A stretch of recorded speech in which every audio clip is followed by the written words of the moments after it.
watching The Producer's Room, a streaming web series featuring the creators behind the hit songs of today's music industry.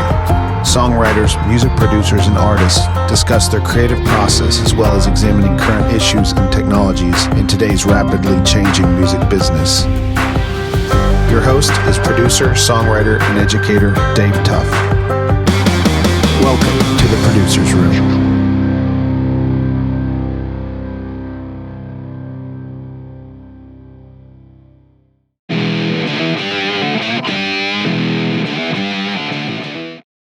Hey guys, welcome to this short segment of Dave's Waves, and today we're with LA session studio bassist and producer and songwriter and really multi-instrumentalist. I said bassist, but you play several instruments, right? Guitar and vocals keyboards and a little bit of synth. This and that, studio stuff. Jesse Stern. So Jesse flew all the way in from LA to talk. No, I'm just kidding. He's actually visiting Nashville for some co-writes and studio stuff, so I was lucky enough to grab him. And we're going to talk, it's been, even though I'm the one wearing the LA hat today, we're going to talk a little bit about what the scene is like in Los Angeles, because I'm always curious.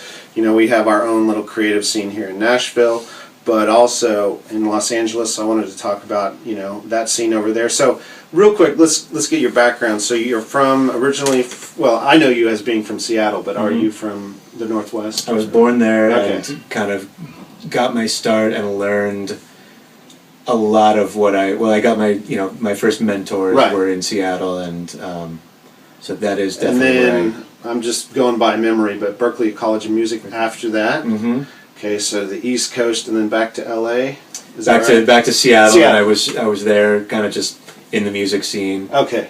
Seattle had a very diverse music scene, so I learned a lot of different styles. Because you even did a jazz album out there, right? I did a jazz album. I played with African bands, reggae bands. R&B, rock. I mean, there was so much different music going on. Church of God in Christ, gospel music. But that was post grunge, right? It was all post grunge. It was the grunge scene there was really weird at the time because those guys were kind of still famous, but the grunge scene was kind of dying. So it was you'd see them kind of in the bars where we would hang out. They would be hanging out there too. But they were kind of still such icons that people didn't really talk to them. Yeah. So it was odd. But then we also played. I mean, Matt Chamberlain was there at the time, and Brad Hauser was there at the time. Right. And those, I got to play with those guys a lot. Brad Hauser was one of my mentors. Cool. Was he playing with Edie at that point? He played with Edie, and kind of after the Edie thing ended is when they moved to... he's in Austin then? He's back in Austin. Okay. He was there, he and Matt Chamberlain and Mike Dillon. Oh, yeah. All kind of moved to Seattle at the same time. Oh, cool, yeah. And then they all kind of left around the same time, too. Okay, and Matt's in LA now, and the other guys are in Austin. So that's that scene, and then what made you decide to make the move to the jump to LA? I just wanted to change, I saw people twice my age doing exactly what I was doing, and I thought, okay, this is a sign that I'm on a dead-end path. I don't want to be twice my age doing what I'm doing now. So I decided to move to LA, and it turned out to be a great move because the main thing about living for an entertainer living in a big city is that you have bigger sort of opportunity caps. Sure. You can still do exactly what you're doing and be, a working Joe Schmo. Right. But you also have opportunities that just don't exist in smaller places. And it seems like you were afforded those opportunities, obviously, because of your talent and being in LA, but I can't remember all the artists you played with, but once again, if memory serves me right, George Clinton, Sly Stone, of course, Jordan Sparks. You were out on the road with her a few years, right? More gigs than I can think of. Hanson, when they had some big hits out Hanson there. was my first major tour. Yeah, and then more artists, right? I can't think of off the top of my head. There are some other other artists that are kind of famous overseas or famous in Mexico that you probably haven't heard of. That's cool that you can have that versatility because to me, that's a pretty wide range as is. That's like from rock to super funky to all of that. So did your background in Seattle and Berklee prepare you for that? And I guess my question is, how much did the academic contribute versus just you kind of paying your dues on the on that Seattle scene and studying by yourself and all that? I think a lot of it, I mean, the academic side, Yeah. I think is what really developed my ears. Right. Berkeley Right. had such a good ear training program, which helps me. I'm thankful for that Yeah. every day. Every time I have to learn, 30 songs note for note, Right. and, I'm able to learn them in one day. Yeah. Then I'm grateful for, Exactly. for Berkeley. And being able to chart them too, yeah. And being able to chart them, Right. and I do it all in Sibelius now, Yeah. which is as fast or maybe even quicker than doing it by hand, and then I have it forever. I can print it out or put it on my iPad and just, now I have hundreds of songs that, I have the bass lines Yeah. transcribed. Yeah, no, note that's for note. awesome. In It's fact, you great. put some of your Jackson 5 on there, and I'm like, I gotta sit down and work on Yeah, some of these yeah. sometime in my free time, right? Yeah. So when you moved to LA, because I think this is important for our viewers who are moving to a new city, how do you get yourself established? How do you get in with artists of that caliber? Is it more like you kind of work up the ladder till you're at that level, or is it luck or being seen by the right person, or all these? I mean, obviously you have the talent. You got to have the talent, but It's a good question, and it's not one. I think it's one that's not easy to answer. Right. I think it involves. There's a saying that kind of sums it up better as well as any, which is, it's smarter to be lucky than lucky to be smart. right, exactly. Which, I moved there, and I think the best thing you can do to prepare moving to a place like LA or Nashville or New York is knowing before you get there the sort of the work ethic involved, and that's something that I learned the hard way. I had a lot of really big opportunities that came along that just because I didn't realize what they were, I let them slip by, and if you're going to go to an audition or if you're going to go meet somebody, know who they are. Google them. Right. Know who they are. Know what they look like. Know what their style is like. Sure. If you're going to be making music with them, learn their songs and learn them really well. Yeah. Right. Learn that with whatever instrument you play. Right. Learn to play them note for note.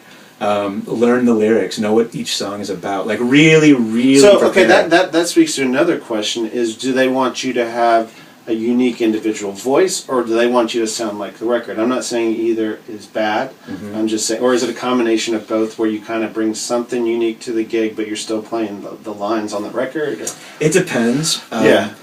I've found that if the sometimes the artist or the producer, whoever, means what they say. Yeah. But if they don't mean what they say, it's always going to be in the biased in the direction of exactly what's on the record. Yeah. If they say, "Oh, it's cool, play whatever you want, I just want you to be free and vibe it," and you do that, it's like, it just doesn't sound right. Right. Let me play exactly what's on the record. That sounds perfect.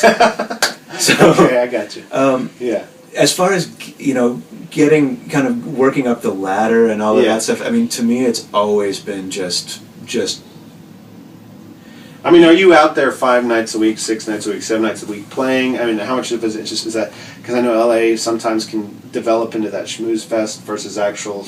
I mean, how much is all of that involved? I mean, I've done that. Yeah. I've done the schmoozing, and for me, it's not really ever done anything. Right.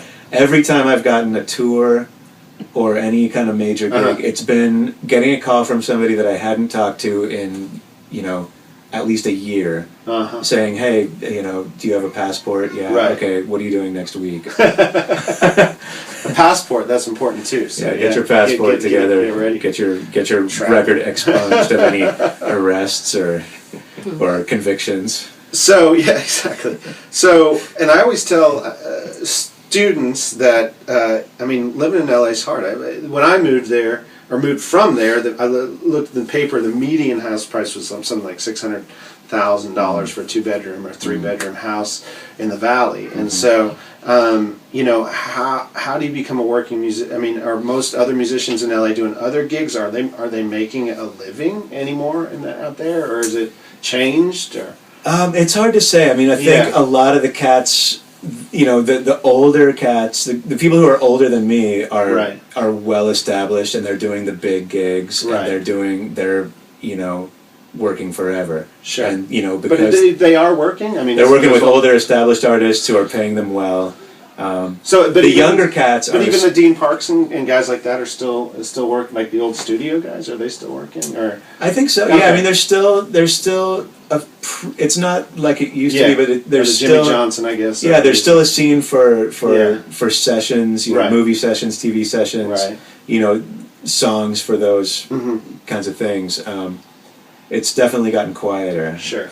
And what do you think that's due to? Just the music, the state of the music industry, and theft of music, and all that. I think it's. I mean, it's, you know, the union has been Right. in decline there for Right. forever, and that's contributed to people making less money on film Right. dates, and Right.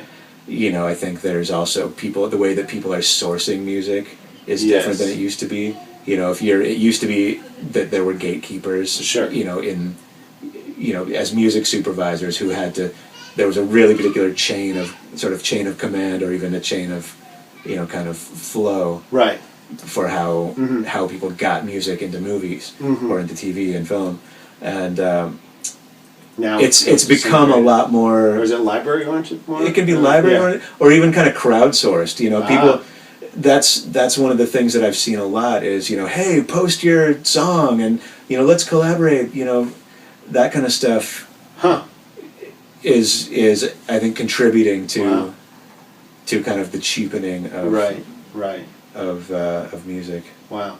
So is LA like Nashville in that there's, you know, the summer everyone's touring and then it's kind of dead in the winter, or is the music economy there year round? I mean, what's left of it? Is it year round, or It's I mean, there's so many Feast or different kind of famine. music Yeah. economies Yeah. in LA. The last few years, I've been doing a little bit less touring and a little bit more of my own stuff. So, you know, and you sessions. can do you do sessions over the internet, right? So people can mail or absolutely. email you tracks, and Yeah. you can WeTransfer or whatever back, I do quite a bit of that, which is year round. and that's cool. Yeah, Yeah. that's cool.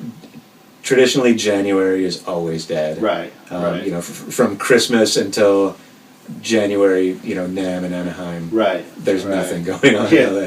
Yeah. I think Summer that's- yeah. tends to be a little busier. People are, you know, touring, coming in and out Uh-huh. of LA. I think the tours, it seems like the tours from LA are a little bit more, they're a little bit shorter, a little more kind of spot dates, fly dates, out for a few weeks at a time. Whereas it seems like some of the artists that are coming out of Nashville do the big, you know, Well, we're yeah, going out for 3 years. all the and- fairs, and you know, you can keep going forever. Yeah. And, I mean, depends how small the venue you want to play, but you Yeah. know, the Blues Brothers with the chicken wire, and, you know. Right.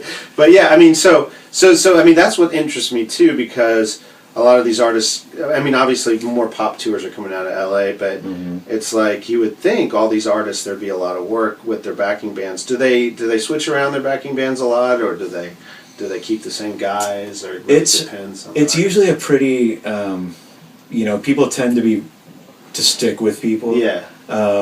I've found. And do you have to always look young if you're with the pop artist? I mean, is that another thing, you know? That I think LA is probably the most sort of image Right. conscious Sure. market. Yeah. A lot more so than New York, Right. And at least a little Yeah. more so than Nashville. Right. Well, we're catching up with you. Right. Y'all. But yeah, we've gotten rid of the cowboy hats pretty much, but we're moving on to, we're still moving on to some of that, what you guys have been doing.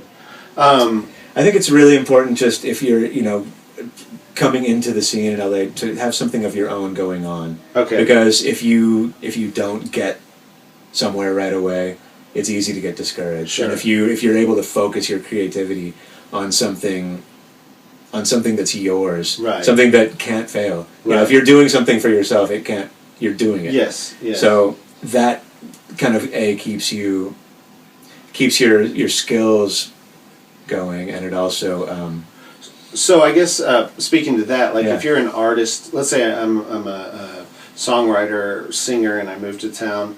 Are there even I mean, because I know Genghis Cohen, and that's really the only one I can think of. But I mean, is it mainly like you have to find a band and start a band in LA, or are there still solo artists that you you can get a group of people to back you up and play shows at certain places. Yeah, I mean, there are all kinds of ways that people do it. There's a lot of songwriters I know started out just doing the open mics, and there's a really strong open mic. Well, that's scene cool to hear. At least there's that going. Yeah, and then as far as gigs, it varies.